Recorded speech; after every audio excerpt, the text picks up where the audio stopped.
Kas teadsid, et Ethereum moodustab üle 70% kogu krüptoturu ökosüsteemist? See tähendab, et ETH hinnaliikumised mõjutavad kogu turgu. Ethereumit kutsutakse tihti digitaalseks naftaks, kuna sellest sõltub kogu plokiahela rakenduste töö. Aga kas hind liigub üles või alla?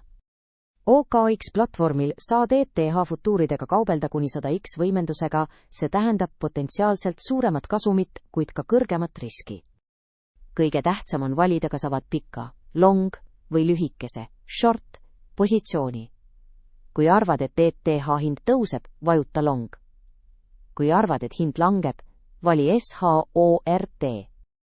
Vaata OKX-i reaalajas graafikut, et otsustada, kuhu hind liigub, tee nutikam otsus ja rakenda oma strateegiat. Laadi kohe alla OKX äpp ja kasuta koodi, et saada soodustust tehingutasudelt.